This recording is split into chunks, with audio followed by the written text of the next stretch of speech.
Counter to Donald Trump's claims over the weekend that the Manhattan District Attorney dropped the Stormy Daniels hush money case, the grand jury met today for the first time in a week to continue their investigation. They heard testimony for a second time from the former publisher of the National Enquirer, David Pecker, who previously appeared in January. Pecker allegedly helped broker the payment between the adult film actress and Trump's former lawyer, Michael Cohen, and is likely key to the prosecution's argument that the purpose of the payment was to suppress negative information ahead of the 2016 election. Also over the weekend, DA Alvin Bragg pushed back again against the three House Republican chairmen who continue to claim that Congress should be privy to his testimony and documents in the ongoing investigation. Bragg tweeted, "We evaluate cases in our jurisdiction based on the facts, the law, and the evidence. It is not appropriate for Congress to interfere with pending local investigations. The unprecedented inquiry by federal elected officials into an ongoing matter serves only to hinder, disrupt, and undermine the legitimate work of our dedicated prosecutors." But hey, that might just be the point. Joining me now is Maya Wiley, president of the Leadership Conference on Civil and Human Rights. Maya, it is great to see you. Let me ask you this question. At what point does this obstruction and interference by these federal officials become actual, legal obstruction? Or does it?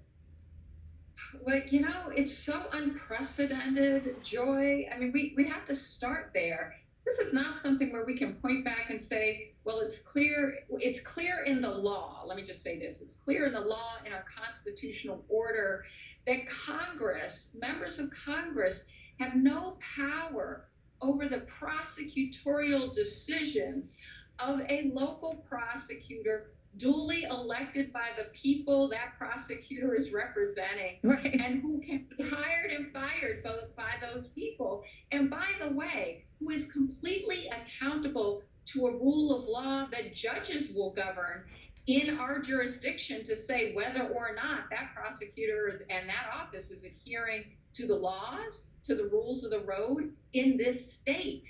And I find it incredibly ironic that the Republican Party, that has so in recent years constantly talked about states' rights to do something that flies directly in the face of the thing that they claim over and over again, which is that the federal government should not get involved in the rules of the road for states, because it's straight up specific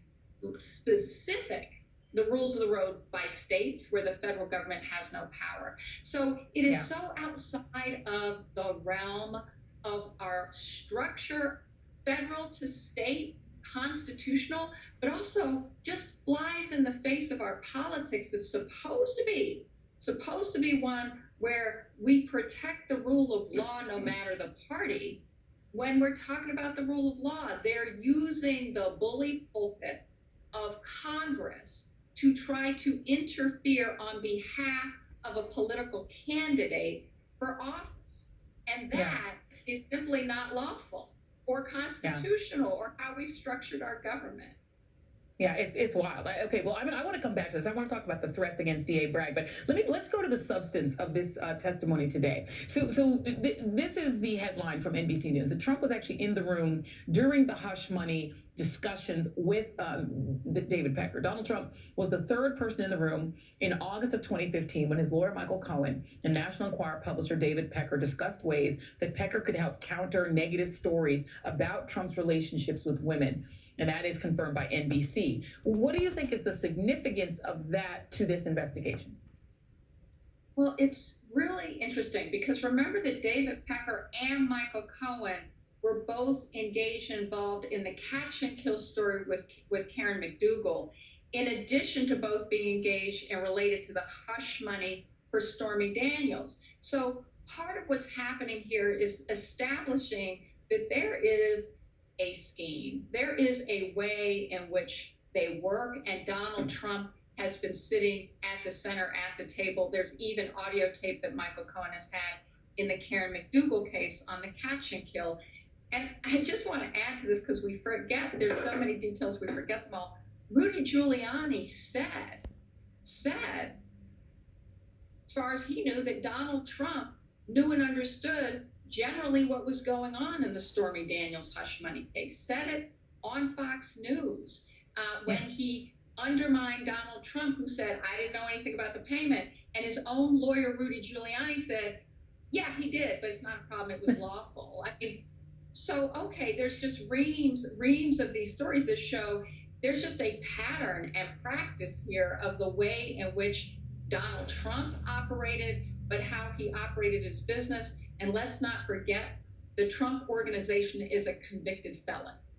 Right. Let's talk about these threats. You've seen now threats. Trump put this post up about him holding a bat, seeming to stand and loom over DA Alvin Bragg. There it is on his fake Twitter. Here's Reverend Al Sharpton interviewing his lawyer, Joe Tacopina, about that. This man and his family could be under serious what someone threat. sent to Alvin Bragg has nothing to do with Donald How Trump. do you know that? Because Donald Trump would have nothing to do with that. Donald Trump wrote death and destruction No, if but I'm that- indicted. however, it He was by- announced that he was Right. going to be indicted Tuesday. Well, that came from leaks. That came from He leaks. He was posed involved in with leaks. a bat. No, he didn't. No. So let me explain that. Wait, just a minute. There was a picture with a bat that someone had put together Right, that someone. he reposted. Did he Okay. not? Well, apparently he reposted, but I also know he took it down when he realized what was in that photo. Oh, he was I reposting an article, but he did take it So I down stabbed you in the back, but I took the knife out. before the knife did any damage. Maher, this is a man who used to luxuriate in the idea of brutalizing people who protested at his rallies. Joe Tacopina was beclowning himself a bit, I have to say, with the good Reverend Sharpton, pretending that he didn't understand what he was doing when he posted that. No? Yeah. Yes. I mean, and I have to say the Rev's statement of, oh yeah, I stuck you in the back with the knife, but then I pulled it out, was exactly the right metaphor for what happened here, which is, but it's similar to our previous exchange, Joy. This is the way we have a long history of Trump's behavior.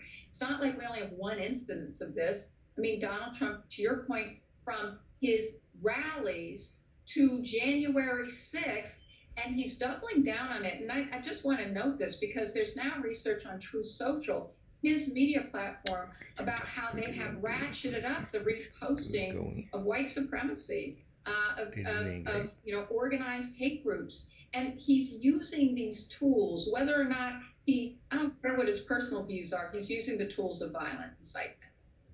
Well, we know that from his history of his actions, he's a thug, and he's using thug tactics. Maya Wiley, thank you very much. Up next, an unusually large and long-lived tornado